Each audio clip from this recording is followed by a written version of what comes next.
Take the nearest seat.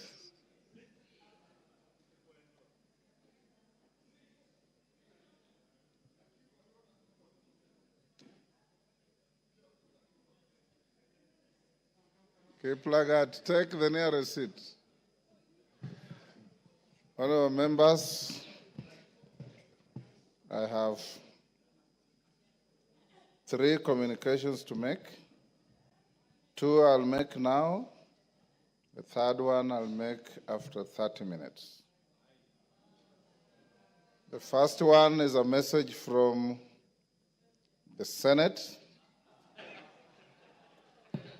Pursuant to the provisions of Standing Order 41-4 of the National Assembly Standing Orders relating to messages from the Senate, I wish to report to the House that today, Friday, 18th October 2024, I've received a message from the Senate regarding its decision on the proposed removal from office by impeachment of His Excellency Rigathi Gachagua, EGH, as Deputy President of the Republic of Kenya. Honorable members, the message conveys that the Senate investigated the matter in accordance with Article 151B and 2 of the Constitution, as read together with Article 145 and Standing Order 79 of the Senate Standing Orders, and after according the Deputy President an opportunity to be heard on Thursday, 17th October 2024, upheld the following impeachment charges against the Deputy President.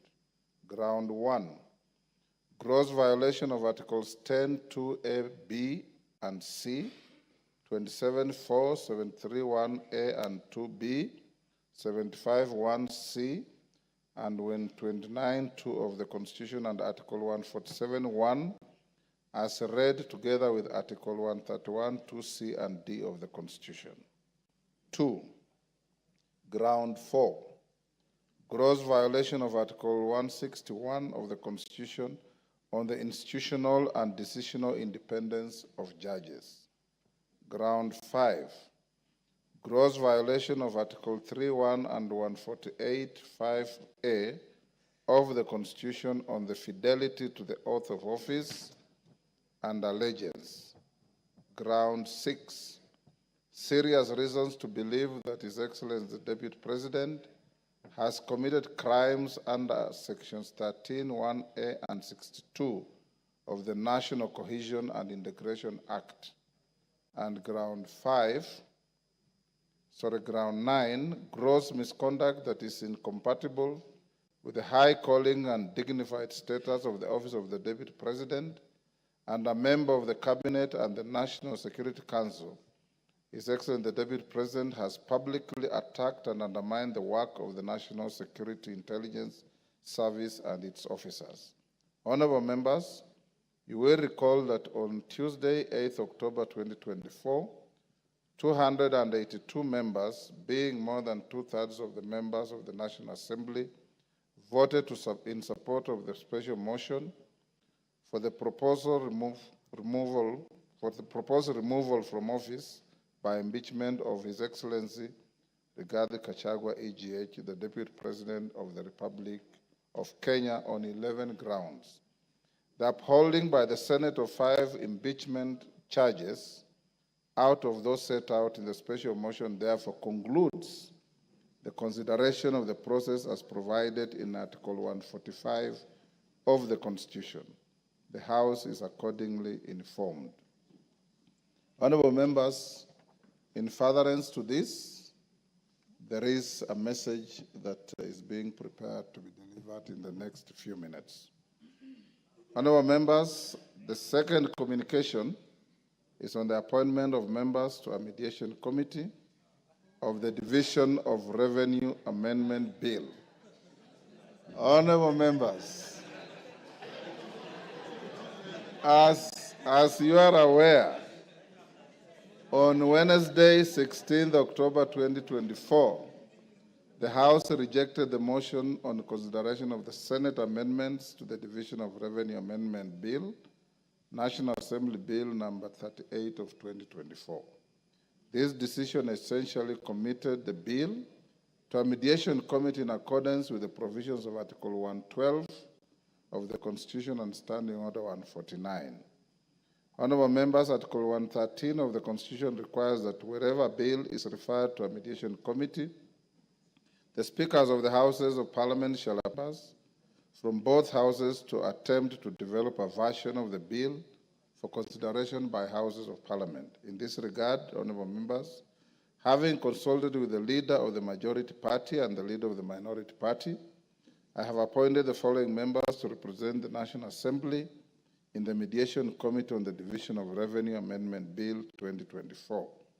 1, Honorable Ndindi Nyoro, CBS MP, Honorable Mary Emase MP, the Honorable Dr. Johnny Chikati MP, the Honorable David Ocheng, CBS MP, the Honorable David Kiplagat MP, the Honorable Dr. Otienda Molo, Senior Counsel MP, the Honorable Fatuma Jeho MP, the Honorable Dr. Makali Mul MP, and the Honorable Dr. Ojambo Oundo MP. Honorable members, the aforementioned members will await the appointment of senators to the Mediation Committee for the committee to be fully constituted for purposes of commencing the mediation process. Once I receive a message from the Senate to that effect, I'll convey the same to the House. Thereafter, the Mediation Committee will embark on an attempt to develop a version of the bill for consideration by the Houses of Parliament in accordance with Article 113 of the Constitution. The House is accordingly guided. Thank you. Yes, Honorable Bukose.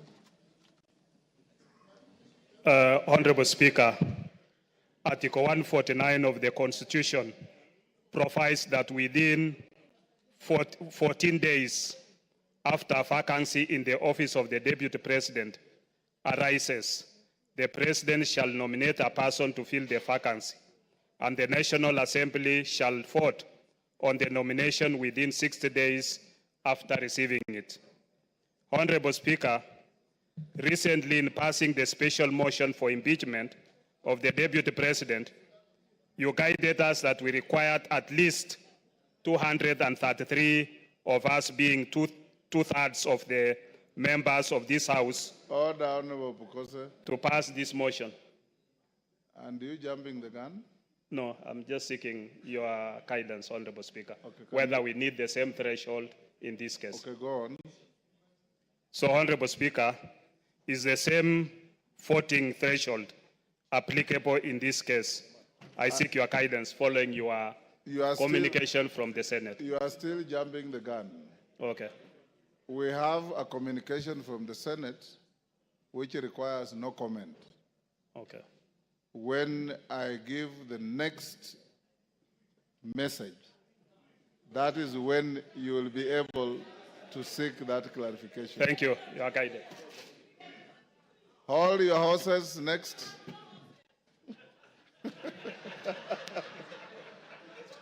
But if you have no horse, hold your mule.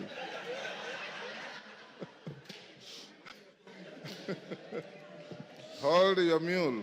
Order number 3, messages. Order number 4, petitions. Order number 5, papers. Yes. Order number 6, notices of motion. Order number 7, questions and statements. Yes, Honorable Wamboka.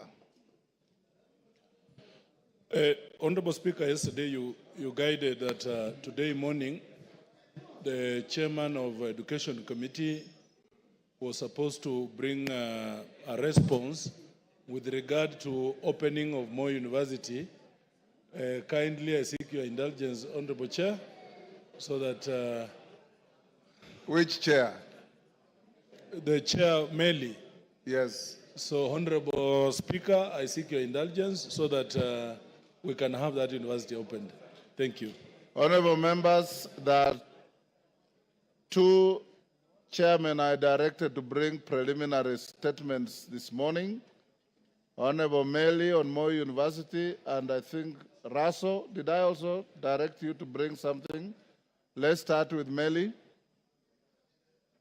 Thank you, Honorable Speaker. Honorable Speaker, I stand here to respond to your direction yesterday that indeed Moi University is in a crisis, and as I submitted the statement from Honorable Wamboka on the issue of the university. However, Mr. Speaker, I received a response which is very inadequate, and it could not address the issues that Honorable Wamboka and this House demanded from the Ministry of Education, and more importantly from the PS. And therefore, Honorable Speaker, it would not be good that I redirected again that all the salient issues that were raised in the statement be addressed, because it was such a generality that it could not address those particular issues. So I decided not to read that particular statement, and I took it back to the ministry. Thank you, Honorable Speaker.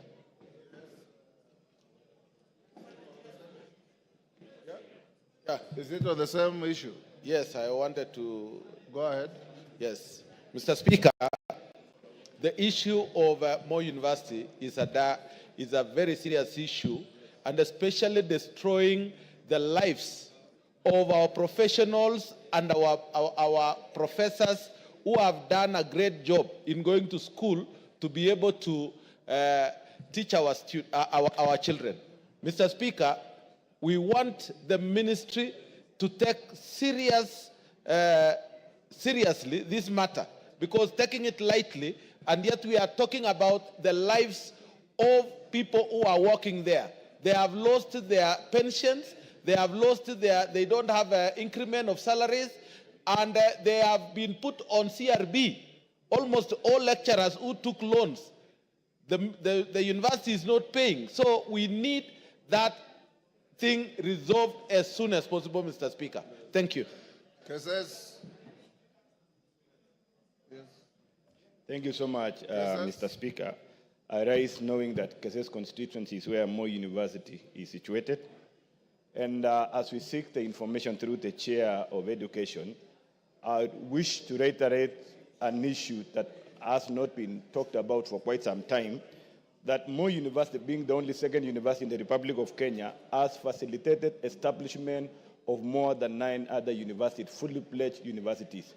And in the process of establishing, most of the resources then that were earmarked for Moi University or were generated under ITU, especially during the parallel self-sponsored program, were utilized to establish these universities. And no discussion since then have been brought forward to ensure that Moi University is compensated back to where it was before.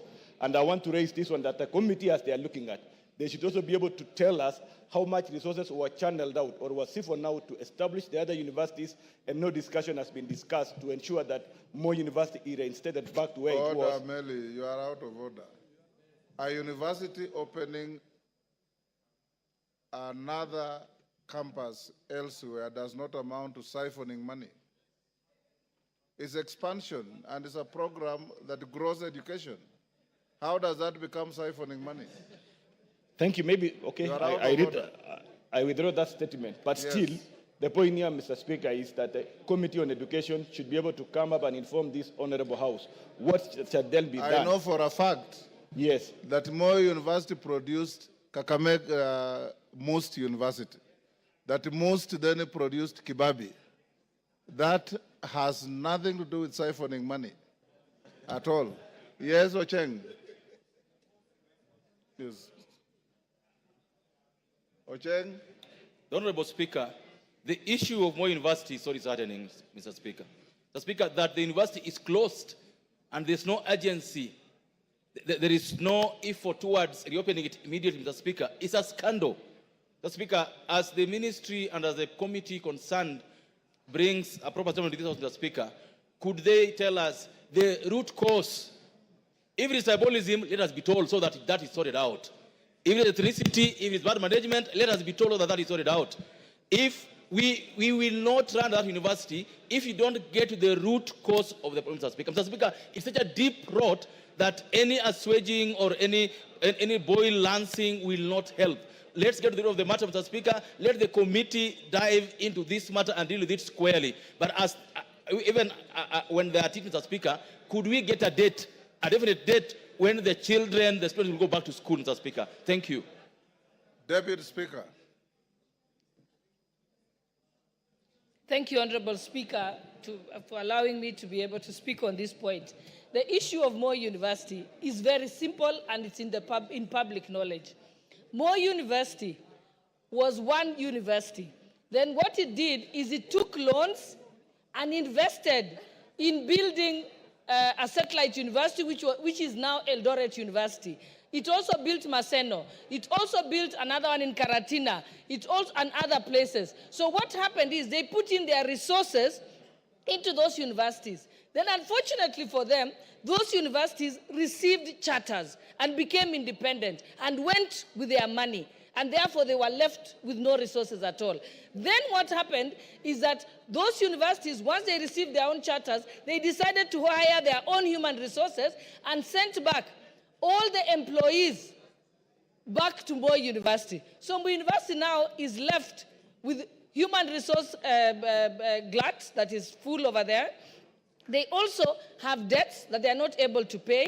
And so the only way to save Moi University is for the National Treasury to agree to put in resources, pay off the debts, and recapitate Moi University. Another challenge with Moi University is it has a capacity of 14,000 students.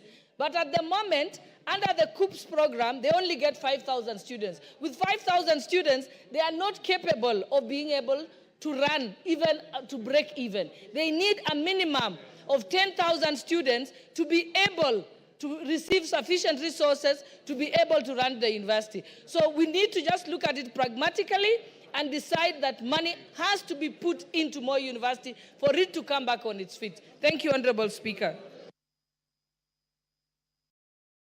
Is that Nabi? Nabi Nabwera? Thank you, Mr. Speaker. I have 4 points to make on Moi University. And I'm making this point as an alumni of Moi University. Point number one, yes, of Moi University. Point number one, Mr. Speaker, unless we address the governance issues in Moi University, we are lying to ourselves. The issue about Moi University is governance. Number two, Mr. Speaker, it is very disheartening that Moi University, with more than 3,000 hectares of land, which one of us in here has taken over and is stealing that land without paying Moi University. Truth be told. Number three, the assets of Moi University. Order, Nabi Nabwera. That general statement casts aspersions. Take your seat. Casts aspersions on the entire House. When you say one of us in this House, order members. Order.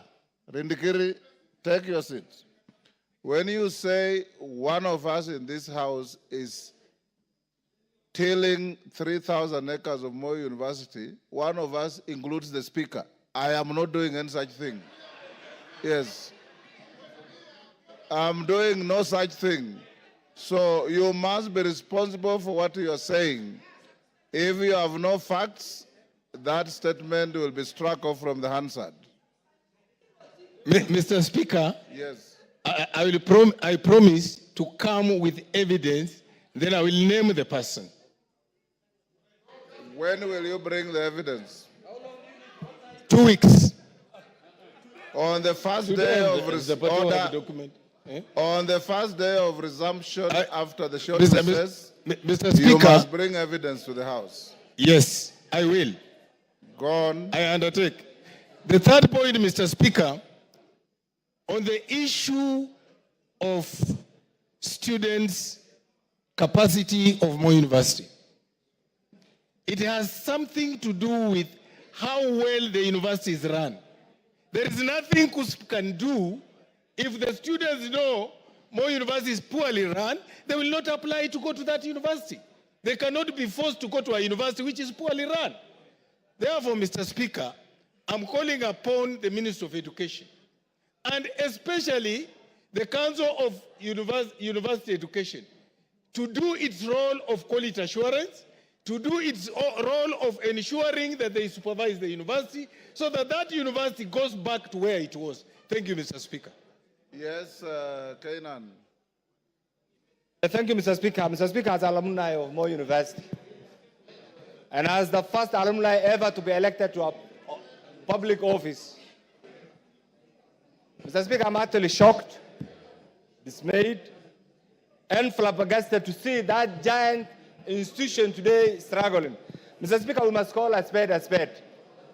Mr. Speaker, during our time, Moi University was everything in terms of infrastructure, in terms of academic excellence, in terms of everything. Mr. Speaker, will I be right without appearing not to be preemptive, taking into account the circumstances that we have an ad hoc committee, not the education committee alone, an ad hoc committee that will bring together the best minds from this House, Mr. Speaker, to investigate the circumstances that has grounded Moi University to where it is, and Mr. Speaker, and suggest remedial measures, Mr. Speaker, as it is. As somebody has rightly alluded, Mr. Speaker, the problem is not even funding alone. The problem is chronism.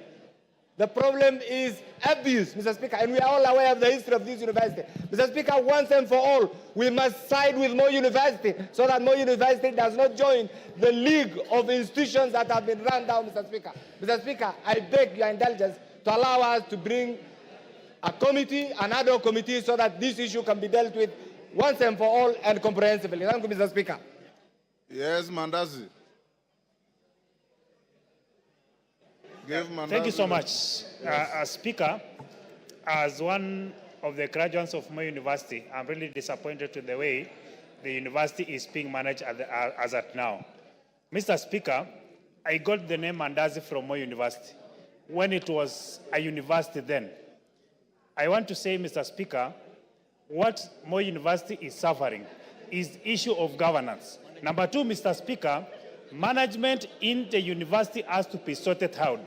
After sorting out the issue of management, Mr. Speaker, the government has to deliberately put money in the institution because Moi University helped develop other universities. And in so doing, it has gone down. It is time that the Ministry of Education see to it that Moi University comes back to life as the way it was when we schooled there, Mr. Speaker. Otherwise, I want to support that Moi University is taken back to where it was when we schooled there, and that is where I got the name Mandazi, because I was selling Mandazi to other university students, including Majority Leader from the Senate, including the Honorable Cecilia Ngitit. That is where I got Mandazi, and then it was a school, it was a university, and students who graduated from Moi University, including myself, were respected then. Today, it is not a university like it was before. It is time that East House considers putting money into the same university so it can develop and be a university that was before. Thank you, Speaker. Honorable members, Chairman Meli, what you have attempted to say on Moi University is not only inadequate but unacceptable to the House. As you can see, what your colleagues are saying. This House will be sitting up to the afternoon. At 2:30, you must bring information from the ministry when this university is opening. At 2:30. Adequate or inadequate, you must tell the House when this university is opening. Parents go through serious soul searching to help their children maintained and sustained in institutions. And we cannot, as a responsible House, procrastinate on this matter anymore. Yes, Meli? Mr. Speaker, I do agree with you wholeheartedly, and even the issues raised by members. But when a ministry official or a PS gives a two-paragraph statement on such a serious matter, it is actually belittling the House. And in fact, Mr. Speaker, I gave out the statement raised by the honorable member, and just to be given a two-paragraph statement, which is very wrong. Issues facing Moi University on financials, governance, and even issues of poor governance is very big. And I did not expect that, Mr. Speaker, that I bring such a very poor As thing. chairman of the committee, you know what to do. I shall take action as you have said, and I'll bring a statement this afternoon. Thank you. Thank you. Russell.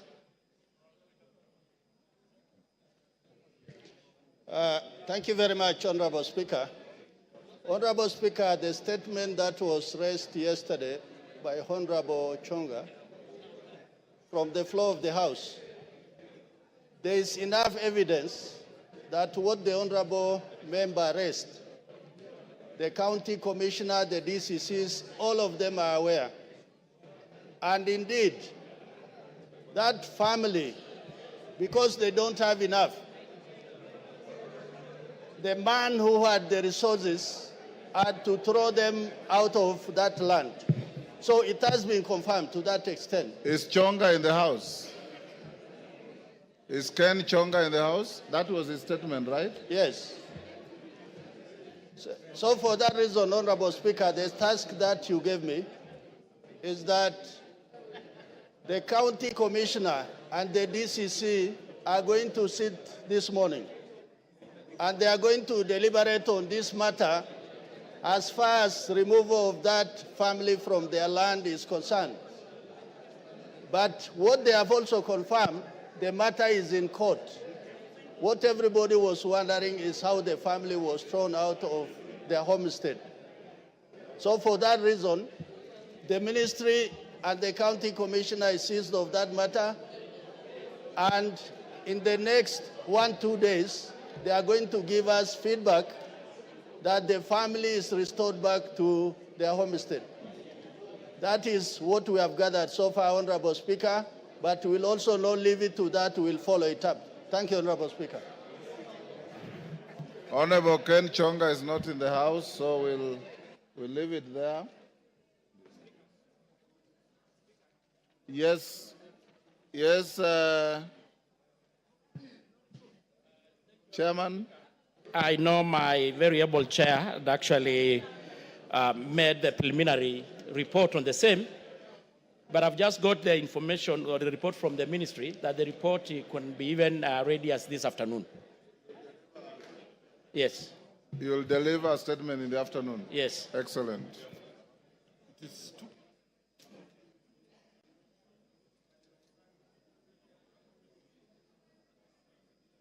Member for Moyale, Jaldesa Guyo.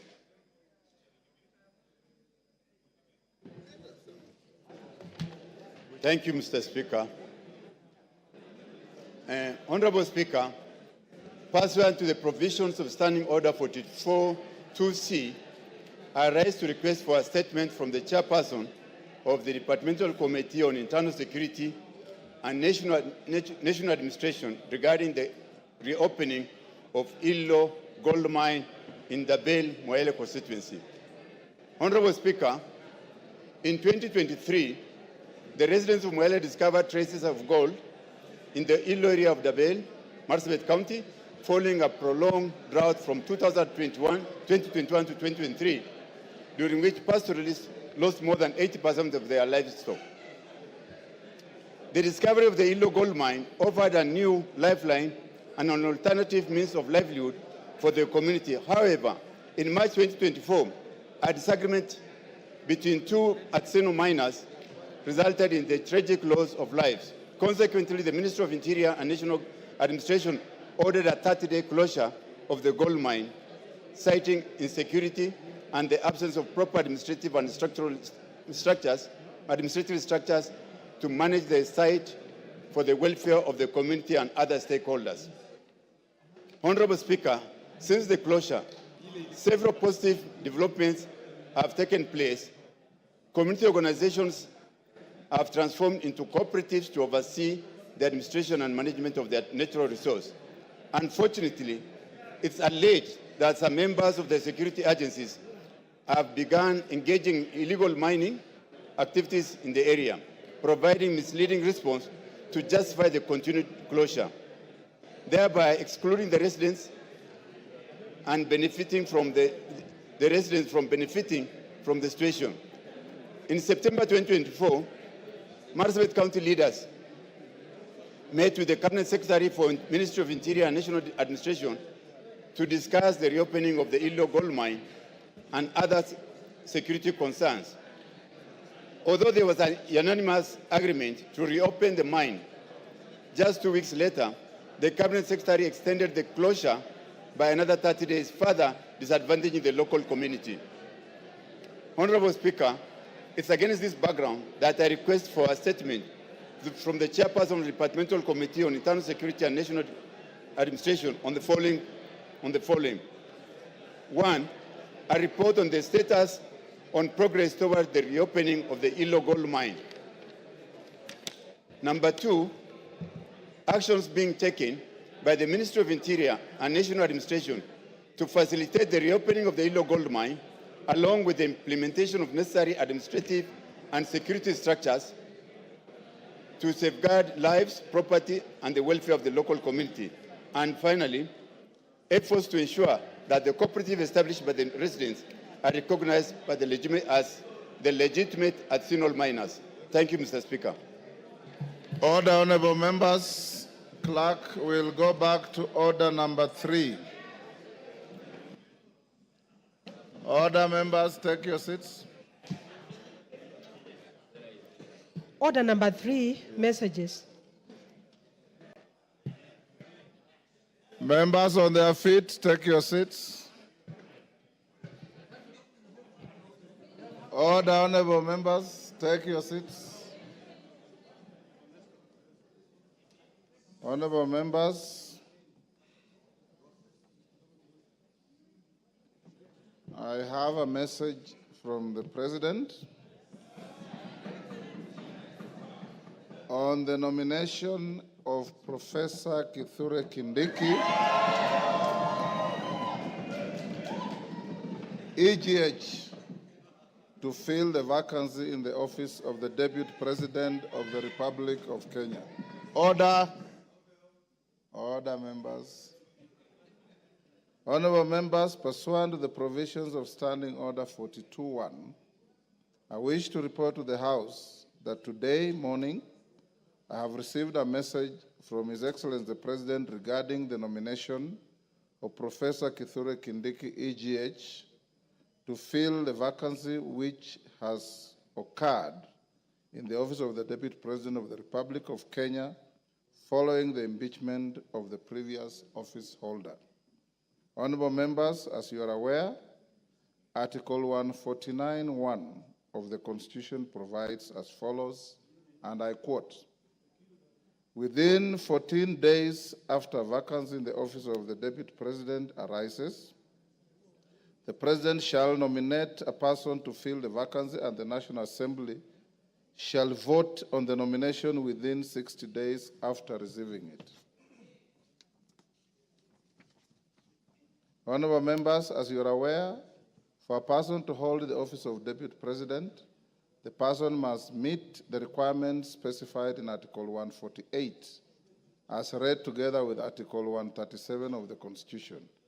In the message, His Excellency the President indicates that as a prerequisite to the nomination, he sought and received confirmation from the Independent Electoral and Boundaries Commission, IEBC, that the candidate is qualified to vie for election as a member of Parliament in accordance with Article 137(1) of the Constitution. Further, His Excellency the President confirms that he has sought and received clearances from the following institutions with respect to the candidate. 1, the Kenya Revenue Authority, KRA. B, the Ethics and Anti-Corruption Commission, EACC. C, the Directorate of Criminal Investigations, DCI. D, the Higher Education Loans Board, HELP. And E, the Commission for University Education. Honorable members, in a testament to the foregoing, His Excellency the President has annexed the following documents in relation to his nominee. A, certified true copy of his certificate of birth. B, certified true copy of his national identity card. C, certified copies of his university degrees and other academic certificates. D, certification of foreign university degrees by the Commission for University Education. E, passport size photograph. F, curriculum vitae and testimonials.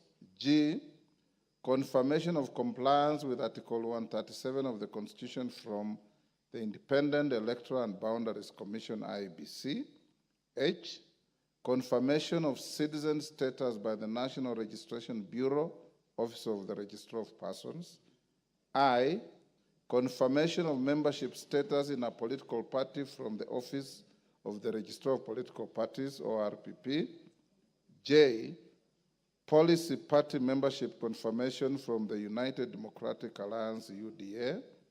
K, Chapter 6 of the Constitution, statutory clearances on leadership and integrity from 1, tax compliance certificate, Kenya Revenue Authority. 2, Ethics and Anti-Corruption Commission. 3, certificate of good conduct from the Directorate of Criminal Investigations, DCI. 4, Compliance Higher Education Loans Board. And 5, credit report and certificate of clearance from the Credit Reference Bureau. In view of the foregoing, honorable members, and having perused the attached documents, I am satisfied that the candidate meets the requirements under Article 148 as read together with Article 137 of the Constitution to fill the vacancy in the office of the Deputy President. Consequently, the nomination is properly before the House for purposes of the decision required under Article 149(1) of the Constitution. Honorable members, Article 149(1) of the Constitution suggests that states that upon receipt of a nomination of a person to fill a vacancy in the office of the Deputy President of the Republic of Kenya, the House is required to vote on the nomination. Considering that the House is scheduled to proceed on recess at the rise of the House this afternoon, I'll convene a meeting of the House Business Committee immediately hereafter to deliberate on the next steps to be taken by the House. Thereafter, I will guide the House on the decision of the House Business Committee, and the House is accordingly guided. I thank you. Yeah, because now you are properly seized. You can put your... Thank you, Honorable Speaker. Honorable Speaker, Article 149 of the Constitution provides that within 14 days after a vacancy in the office of the Deputy President arises, the President shall nominate a person to fill the vacancy, and the National Assembly shall vote on the nomination within 60 days after receiving it. Honorable Speaker, recently in passing the special motion for impeachment of the Deputy President... Order, Wanjala, he is on a point of order. So, Honorable Speaker... Yeah, order, Wanjala, what is it?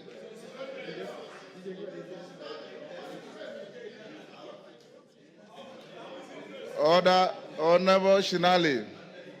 Order, Honorable Shinali, will you be upstanding? You are not properly dressed. You go and dress in a proper manner and come back.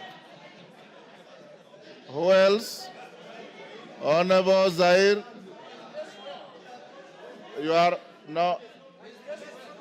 Him is a Muslim, is wearing a Friday prayer meeting. There's no problem. Shinali, go and dress up. Go on, Bukose.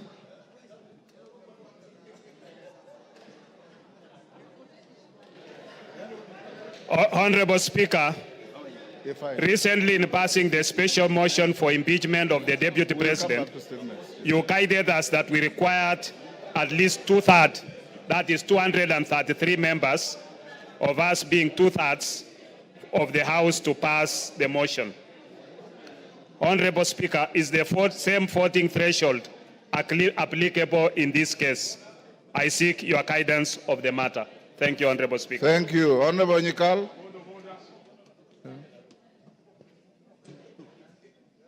Yes, Milemba. Honorable Shinali, retreat quietly and dress up and come back. Thank you, Honorable Speaker. Honorable Speaker, the business before this House is one which requires us to vote on the nomination of a person to fill a vacancy in the office of the Deputy President in terms of Article 149 of the Constitution. Honorable Speaker, as is a practice before the House takes a vote on a matter, members are accorded an opportunity to debate and give their views on the business before the House. Honorable Speaker, to this end, I seek your guidance on whether we shall be given an opportunity to debate on the nomination and give our views. Thank you, Honorable Speaker. Wangwe. Thank you, Honorable Speaker. Honorable Speaker, I rise to seek your guidance on whether this House will be required, Honorable Speaker, to undertake the vetting and approval process as required by the Public Appointments Parliamentary Approval Act. Number two, Honorable Speaker, of my concern is that, Honorable Speaker, Article 124, particularly subsection 4 of the Constitution, provides that when a House of Parliament considers any appointment for which its approval is required under the Constitution or an Act of Parliament, the appointment shall be considered by a committee of the relevant House, and the committee's recommendation shall be tabled in the House for approval. Honorable Speaker, in your communication, you have not given us indication on how you are going to handle that process. Maybe, Honorable Speaker, you can guide me on how you intend to handle it. Thank you, Honorable Speaker. Thank you. Jen Kakiri. Yes, member for Laikipia. Thank you, Honorable Speaker. Honorable Speaker, you've just conveyed a message from His Excellency the President on the nomination of Professor Kithure Kindiki to fill the vacancy of the office of the Deputy President, which occurred yesterday, to fill the vacancy of the office of the Deputy President, which occurred yesterday following the conclusion of the impeachment proceedings at the Senate. Honorable Speaker, we are now here to vote on the nomination as required by the Constitution. Honorable Speaker, could you please guide the House on whether we are acting within the constitutional deadline, and is it in order for the nomination to happen today after receiving the notification from the President today? Thank you, Honorable Speaker.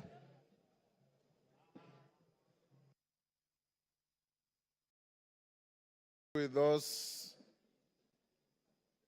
clarifications sought by members after the House Business Committee meeting, honorable members, I will now require the Deputy Speaker to come to the chair and carry on with the proceedings. Members of the House Business Committee, move to room 9 for a meeting, whereafter we will resume the proceedings of the House. And I'll guide the issues raised by Honorable Pukose, Jen Kakiri, Wangwe, and Omboko Milemba at the next resumption. Yes, what's your point of order, Honorable?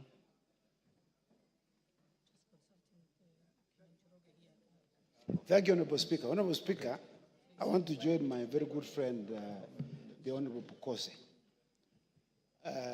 in seeking your direction, Mr. Speaker, with regard to Article 149 of the Constitution on the appointment of and approval by a vote of the Deputy President. Mr. Speaker. The words of the Constitution are very clear. Yes. It is appointment and vote. And vote. I agree. Approval is not used. Yes, not used, Mr. Speaker. On this article. Mr. Speaker, you know, this Constitution we are borrowed heavily from the U.S. Constitution.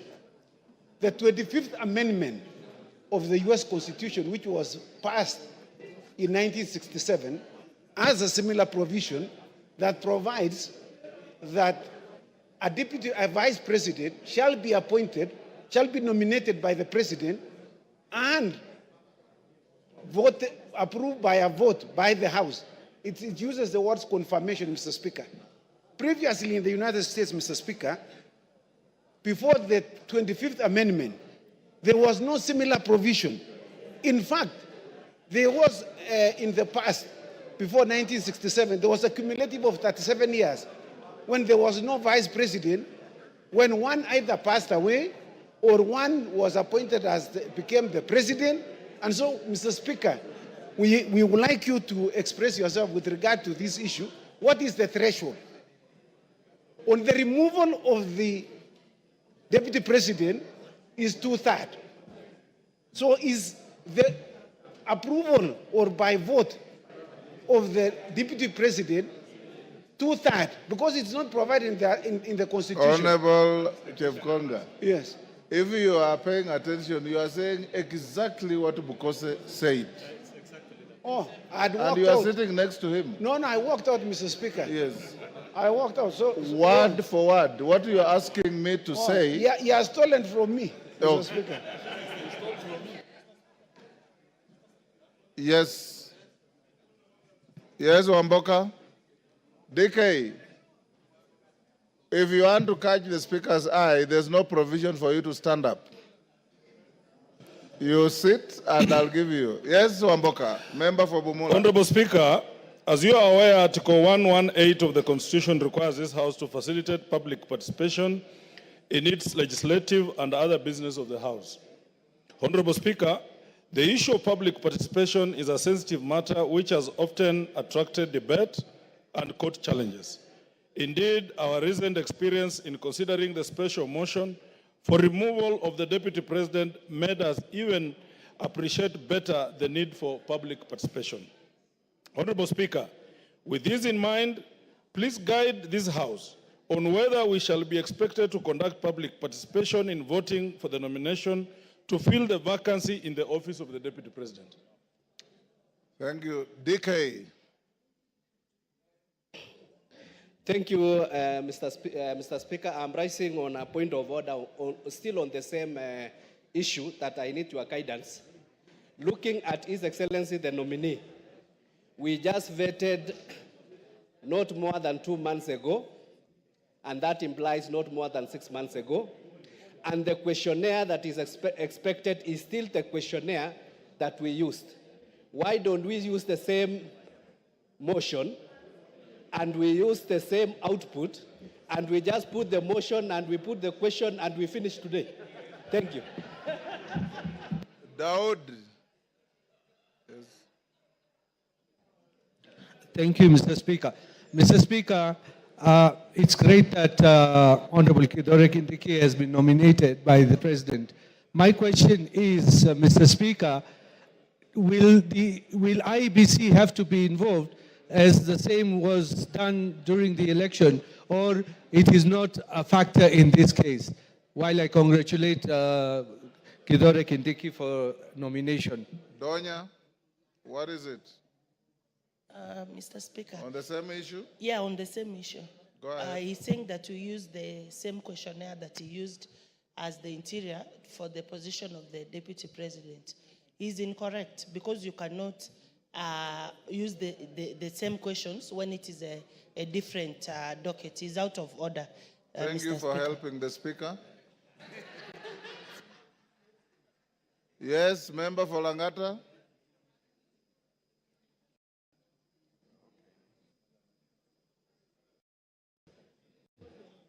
Yes. Thank you, Mr. Speaker. Having seen how things move very fast in this House, let me take this opportunity to congratulate the newly appointed Deputy President. Order, Kithure Kindiki. Order Jalango. He has not been appointed, he has been nominated. I've just said on how things move very fast here, sir. Let me congratulate him. Let me be the first person to congratulate the newly elected Deputy President. Thank you, Mr. Speaker. You can come now. Eh? No, come and take the seat. Yes. Honorable members, we'll end this here. I'll make some reasoned direction on those issues raised. I will now ask all members of the House Business Committee, Kenyan and your team, to move to room 9 for a meeting. And the Deputy Speaker will go on with the statements. I had not given direction on the member for Moyale's statement. It's committed to the committee responsible and to bring a response in 2 weeks.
Honorable members, we shall now go to statements, and we shall continue with a statement by the member for North Horr, Honorable Wario.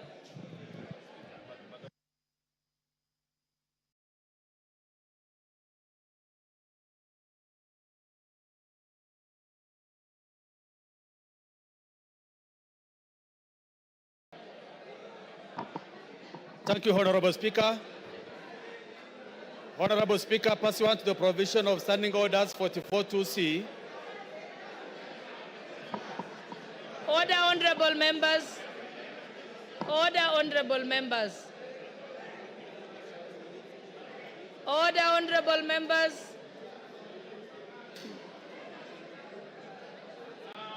Order, honorable members.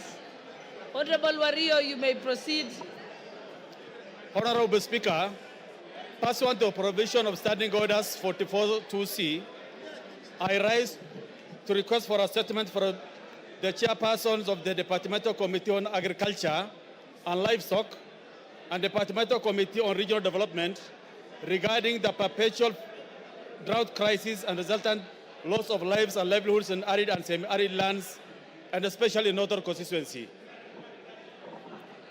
Honorable Speaker, Northern Kenya is largely arid and semi-arid lands, and as a result, it is highly susceptible to the vagaries of climate change and climate-induced disasters. During the recent drought, there were several lives lost due to unmitigated droughts and persistent famine in the region. Furthermore, the ASAL regions lost an estimated 2.6 million livestock, which the NDMA estimated to be worth 226 billion. It is worth noting that Northern constituency, spanning 39,000 square kilometers, 1.5 times size of Rwanda, is the largest constituency in Kenya and optimizes the challenges faced by the northern region. This area, highly susceptible to climate change and climate-induced disasters, has recently witnessed devastating losses. Communities lost over 90% of their livestock. Malnutrition rates rose to 3 times the global average. Thousands of the children drop out of school. Even with the recent normal rains, the population in North Horr still faces life-threatening food crisis, with minimal and intermittent government support through relief foods. Despite the availability of vast land as the main factor of production and the ability to predict these weather conditions and with the use of ICT-based technology, the government interventions have largely been reactive and short-term, perpetuating cycle of dependency. Honorable Speaker, the Northern Kenya Development Plan is a sustainable plan to caution communities in the region from the adverse effects of the climate change and climate-induced disaster. This plan is yet to be implemented to transition pastoralists and victims of climate disasters from dependency of relief food to long-term and sustainable livelihoods and food security interventions. Honorable Speaker, it is against this backdrop that I request a statement from the chairperson of the Departmental Committee on Agriculture and Livestock and Regional Development on the following. 1. Plans on how the government intends to leverage on demonstrated capacity for transformative projects in technology, water, and large-scale infrastructure projects to prioritize food security and enhance dignity of the population in North Or and the asals of northern Kenya. B, an explanation on why the government allocates substantial resources for relief food annually, but minimal or no resources for specific, smart, measurable, and realistic food security programs in the asal of Kenya. A comprehensive report on all food security and drought resilience projects with its corresponding budgets by both government and donor-funded projects that have been implemented or are ongoing in Northern constituency and the asals of northern Kenya. Reasons why asal regions of Kenya remain vulnerable to climate change effects despite numerous national plans, including a report on the implementation status of the Northern Kenya Development Plan. Finally, a detailed analysis of the audited impacts of initiatives aimed at cushioning Kenyans from the effects of the climate change, with a specific attention to northern region, including timelines for implementation of sustainable solutions. Thank you, Honorable Speaker.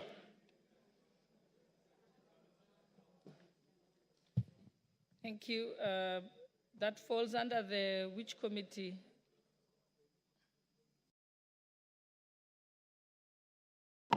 Environment? Committee of Agriculture and Livestock and Regional Development. Honorable Mutunga, are you here? Do you have any response? Or do you want to say something about it? Honourable Speaker, we can promise to get a response in the next 2 weeks, soon after the recess. Thank you. Honorable members, before we move to the next statements,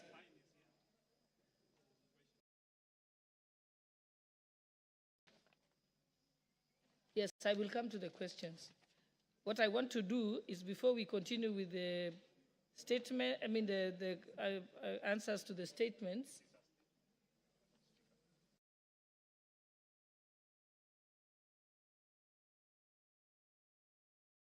I will give you the opportunity. We are going to go to the statement. So you'll have an opportunity, Honorable Pukose.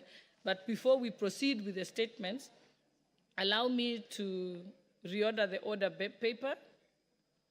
And we will go to order number 8 to put the question, and also order number 9, and then we can go back to statements. Okay. So, honorable members. Oh, yeah, read out. Order number 8, the Community Health Workers Bill, National Assembly Bills number 33 of 2022, second reading, question to be put. Honorable members, I now put the question that the Community Health Workers Bill, National Assembly Bill number 53 of 2022, be read a second time. Will as many as say aye? Aye. Will as many as of the contrary opinion say nay? The ayes have it. Next